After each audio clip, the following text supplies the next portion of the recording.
Thank you, Tracy, for those words, and Paige, let me be the first to commend you on an outstanding rendition of the national anthem. Mayor Nancolis and distinguished officers of Elk Lodge 1448, Veteran Service Organization commanders, fellow veterans, and friends, I am both humbled and excited to participate in this year with the City of Caldwell Veterans Day celebration. Another Norman Rockwell moment that paints us together as citizens of this great community. And it's my privilege to be asked by the Caldwell Elks to speak. Both as a veteran and a still serving service member, my life has personally been enriched by the Elks. They hosted a wonderful welcome home dinner when the 116th returned from Iraq, and they furnished the flooring of our exercise room in the Caldwell Armory.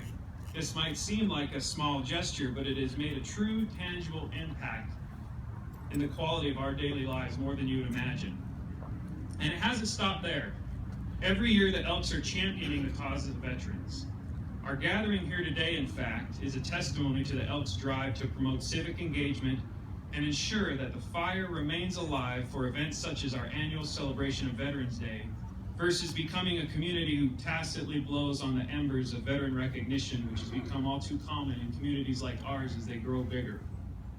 In a conservative measurement of this year's actions in Idaho, 214 Elk volunteers have contributed over 7,442 hours of service, and over $57,000 has been donated to various veteran programs. I think that deserves a round of applause.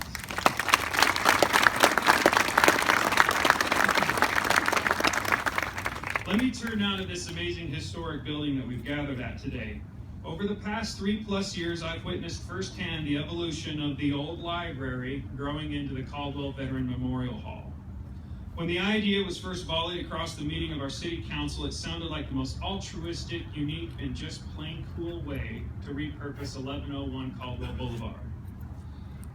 But I genuinely believe, and I'm trying to not sound flippant, that we all thought that with a little deep cleaning, some update to the wiring, and a fresh coat of paint, we have the veterans of Caldwell and of Western Treasure Valley, for that matter, all squared away. I smirk when I think about the initial walkthrough. This was going to be a major renovation, but spirits weren't dampened. Soon there were architectural plans. We even had a Gantt chart to quantify our activities. Now, I'm a strategist. The Army pays me to effectively use ways and means to meet the ends of my superiors, or the outcome. And ways and means were pretty meager to begin with. And I commend our city officials for remaining steadfast to this vision. With a few $1,000s in the bank, with community-based organizations and individuals contributing what they could, coupled with in-kind gifts and labor donations added to the project, lath and plaster started to fill the outdoor dumpsters. Few could truly have anticipated the final scope of work that it would take to reach the desired end state. And I think it was really overwhelming for a few months. I mean, take an inventory, a 100-year-old building, which many can attest is built without a single right angle in existence. Originally constructed, twice renovated with materials and standards of varying degrees of acceptance depending on the standards of the day, and match it to even the minimum building and occupancy requirements of 2016. It was soon obvious that the demolition would have to go deep into the soul of this old building. And there weren't many folks excited to do the hard work, but it started to happen. It started to happen because veterans of our community wanted it to happen. Veterans, all kinds of veterans, professionals with a few years of military service, active retirees, combat vets, the disabled, the affluent, the disgruntled, the dysfunctional, veterans. Veterans wanted this to be our home. And soon the mantra was born, veterans helping veterans. And when the capabilities of veterans fell short, others did step up and bridge the gap. To write grants and perform certifiable craftsmanship. There's been inmate labor and corporate volunteer teams. There have been individuals and families and Eagle Scouts and business owners and technical professionals, all contributing, all focused, all determined. An example of the passion that has been fostered for this project was demonstrated to me a little over a year ago when on September 11, 2015, I was reviewing stories on social media and thought, why don't I see what CVMH has posted to commemorate the day? What I found was not a post of nostalgia or an actionless call to never forget. What I found was a picture of an overflowing dumpster and a caption that read, CVMH has calculated that to date, 63,000 pounds of materials has been hauled to the landfill since construction began. That, my fellow citizens, is how we honor the sacrifice of others. We build. We act. We take what has been provided for us and we make it better. Whether it's a building or a town or a family or our freedoms, we never stop making things better. In the Army, we say never stop improving your battle position. This is the mentality that drives this renovation.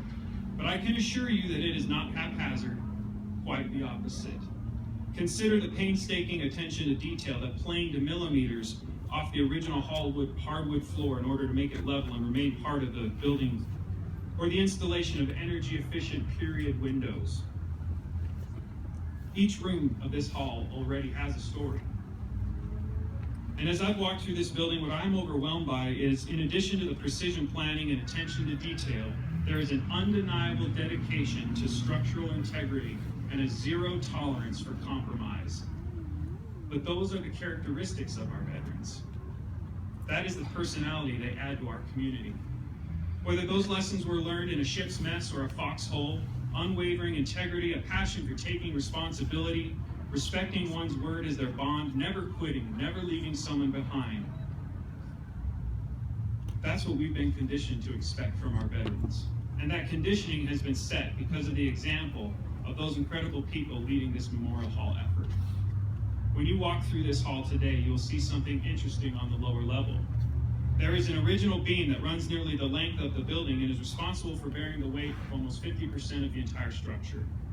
This beam has been secured in place with multiple newly hewn timbers. Actually, quite a number of studs are in place, all combining their strength in support of the weight and are being turned and shaped to bear that burden that the original beam knows all too well.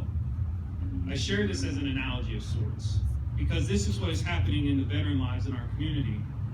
Those seasoned with life of years lived post-service come to be buoyed by the next generation. And in turn, we younger folks are shaped by their influence.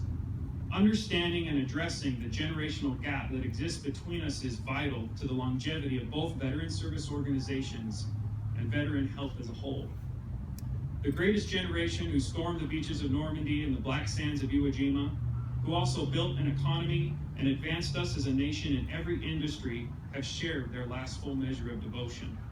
The frozen chosen are not far behind, and every day I meet fewer and fewer of those who walked through the Idrang Valley and feared no evil.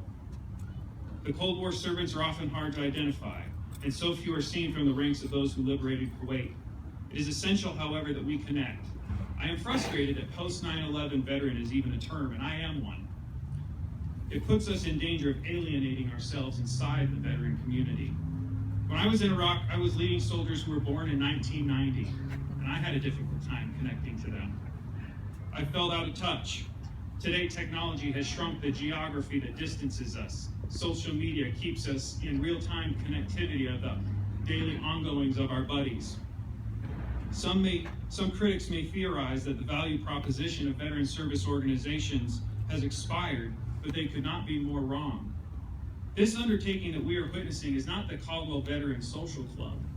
It's a program-based service center to connect veterans to benefits, trainings, civilian employment, life management, and of course, acceptance and friendship. But in the spirit that those connections can be leveraged to live a more enriched life. I have long believed that the installation of the elevator here at the CVMH was the linchpin to completing the renovation, and it is happening.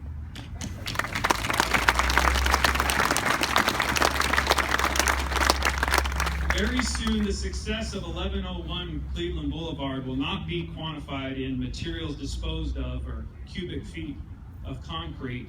It will be measured by lives changed for the better. As the messaging changes and the calls to service are made, I encourage those with the ways and means to contribute to that great end. I know that the Elks will. To all of the Caldwell veteran soldiers, sailors, airmen, and Marines, I express my personal gratitude. It was no small thing you did for us, and your lives are not small now. Thank you for the values, character, and example you bring to our community. May God bless and keep you and our great nation. Thank you.